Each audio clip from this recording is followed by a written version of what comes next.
साथियों नमस्कार। साप्ताहिकी के इस कार्यक्रम में आपका स्वागत है, अभिनंदन है। पिछले एपिसोड में हमने एक थीम को आपके साथ साझा किया था और वो थी how to manage your boss. और आज जो थीम है how to manage your reputation. मुझे कई मित्रों ने कहा कि बॉस को तभी मैनेज किया जा सकता है जबकि आपकी रेपुटेशन अच्छी हो बॉस के दिमाग में। तो उसके लिए जरूरी है कि how to manage your image, how to manage your reputation, उस पर एक परिचर्चा हो। साथियों, जिम कॉलिंस एक बहुत बड़े मैनेजमेंट कंसल्टेंट हैं, बहुत बड़े स्पीकर हैं, बल्कि आज के तो कहते हैं कि दुनिया के सबसे बड़े, सबसे महंगे स्पीकर हैं और सबसे महंगे कंसल्टेंट भी हैं। उनकी फीस है $1,00,000 पर आवर, $1,00,000 पर आवर। उन्होंने एक बार कहा कि आज की दुनिया में सबसे बड़ी समस्या अपनी इमेज को सहेज कर रखने की है, अपनी रेपुटेशन को सहेज कर रखने की है। मैं साथियों कुछ नाम ले रहा हूं आपके सामने। साइरस मिस्त्री टाटा सन्स के चेयरमैन थे, विशाल सिक्का इन्फोसिस के चेयरमैन, रजत गुप्ता सिटी बैंक के CEO, Chanda Kochhar ICICI bank के सीईओ। ओवरनाइट ये नाम कहां चले गए? बहुत बड़ी शख्सियत थी सारी की सारी, लेकिन समस्या ये होती साथियों, प्रतिष्ठा को बनाना कहते हैं कि कुछ आसान होता है, लेकिन प्रतिष्ठा को बनाए रखना, उसको मैनेज करना, उसको संभाल कर रखना, ये एक बहुत बड़ी चुनौती हुआ करती है। कहते हैं कि प्रतिष्ठा एक ऐसा औजार है जिससे आपकी व्यवस्था को, आपके ऑर्गेनाइजेशन को डराया जा सकता है, लोगों को डराया जा सकता है, अगर आपकी इमेज, आपकी रेपुटेशन अगर आपने कंट्रोल में रखी है।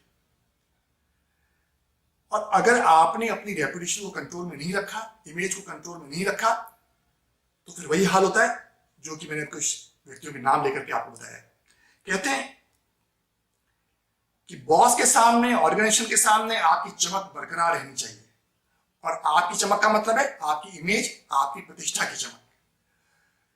कहते हैं कि अगर आपने अपनी इमेज को, आपकी रेपुटेशन को अच्छा बना लिया, चमकदार बना लिया, तो उसके बाद फिर आप अपने एनिमीज की रेपुटेशन में होल बना सकते हैं, एनिमीज की रेपुटेशन में आप छेद कर सकते हैं। लेकिन एनिमीज की रेपुटेशन को आप तभी तक आप छेद कर सकते हैं, तभी आप उनको हल्का कर सकते हैं, जबकि आपकी रेपुटेशन साउंड हो, आपकी रेपुटेशन अनअसेलेबल हो। अगर आपकी खुद की रेपुटेशन ही खराब है तो फिर एनिमी की रेपुटेशन को आप हल्का नहीं कर पाएंगे। और इसके साथ ही कहते हैं कि अगर आपकी रेपुटेशन बहुत बढ़िया है, साउंड है, तो फिर आप एनिमी की रेपुटेशन को हल्का करके पब्लिक ओपिनियन को भी उनके खिलाफ करवा सकते हैं। और साथियों, कहते हैं कि maintaining and making your own reputation, it's your own creation. ये आपका क्रिएशन होता है, आपको खुद को बनाना है।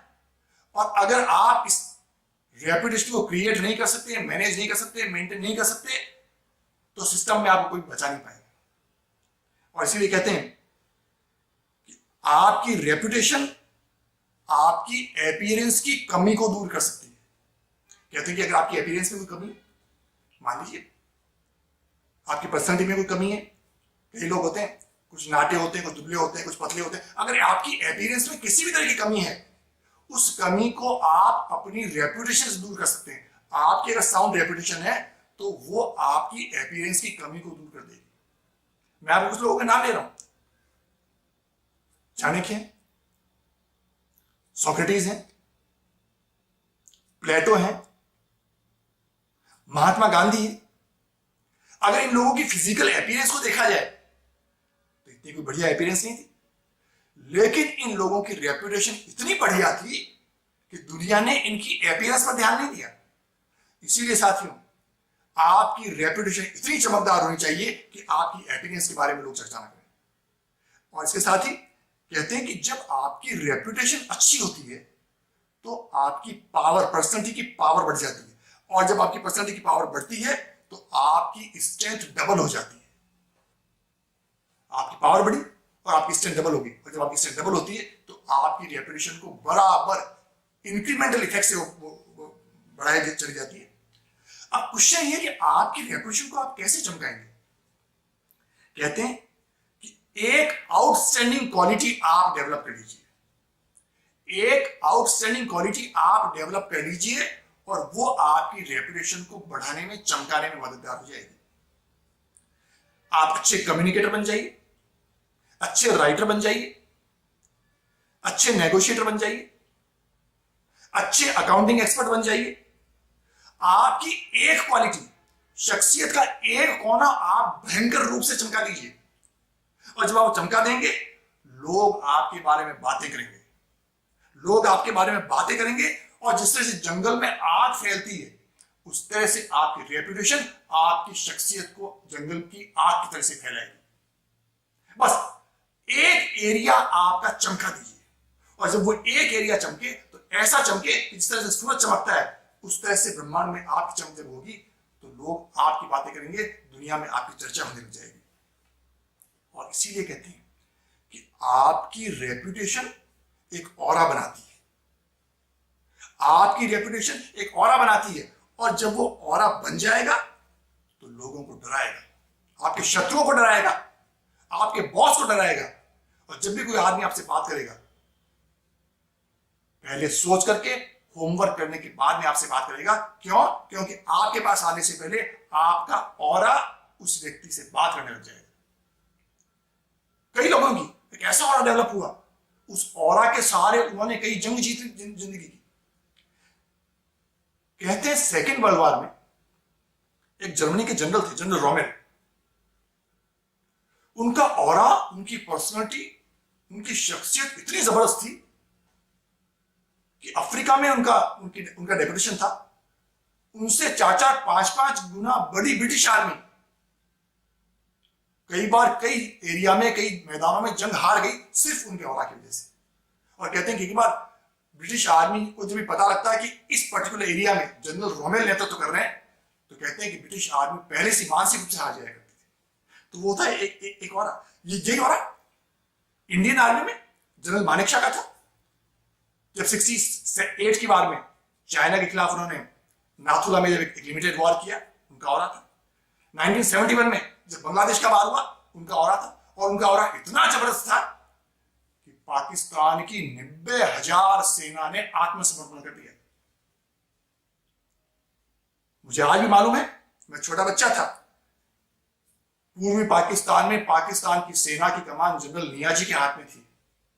और नियाजी ने कहा कि चूंकि सामने इंडियन आर्मी का नेतृत्व जनरल मानेकशॉ के पास है, और मानेकशॉ का अनुभव, उनका ऑरा, उनकी एक्सपर्टाइज हमसे कहीं ज्यादा बेहतर है।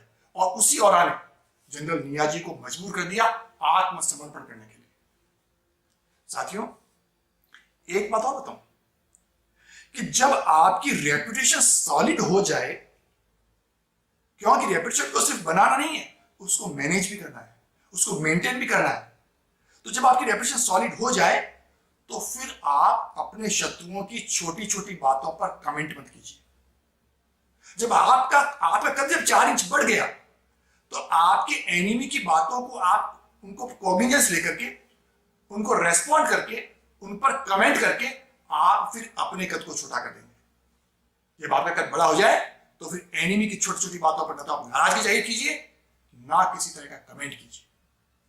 तब जाकर के आपका ऑरा और आपका कद बढ़ा हुआ नजर आएगा। और इसके साथ ही कहते हैं जब आपका ऑरा बढ़ जाए, जब आपका कद बढ़ जाए, तो आपकी रेपुटेशन के लिए यह बात भी जरूरी है that you should never go too far, you should not never go too far in attacking your enemy. आपका अगर एनिमी है, आप थोड़ा बहुत अटैक कर दें, लेकिन जब जरूरत से ज्यादा प्रोपोर्शन में एनिमी की बात करते रहेंगे, एनिमी पर अटैक करते रहेंगे, वो फिर चीज आपके कद को छोटा कर देगी।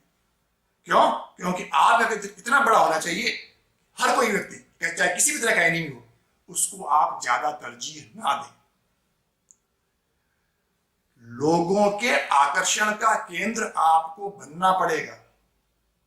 और आपकी पर्सनैलिटी और आपकी रेपुटेशन का सबसे बड़ा जो टेस्ट होता है वो ये होता है कि आप लोगों के आकर्षण का केंद्र बन रहे हैं या नहीं बन रहे हैं। और इसके लिए जरूरी है you should never get lost in the crowd. भीड़ से अलग हट करके आपकी शख्सियत होनी चाहिए। और फिर मैं कह रहा हूं कि एक ऐसी क्वालिटी हो आपकी जो आपको भीड़ से अलग करे, जो कि आपको भीड़ से अलग करके आपके कद को ऊंचाई में मला करके बना देगी। और इसीलिए कहते हैं कि अगर आप एक्स्ट्रा ऑर्डिनरी रिजल्ट चाहते हैं तो फिर आपको एक्स्ट्रा ऑर्डिनरी शख्सियत बनना पड़ेगा। ऑर्डिनरी रह करके और एक्स्ट्रा ऑर्डिनरी रेपुटेशन नहीं बन पाएगी आपकी। और इसी से जुड़ी बात है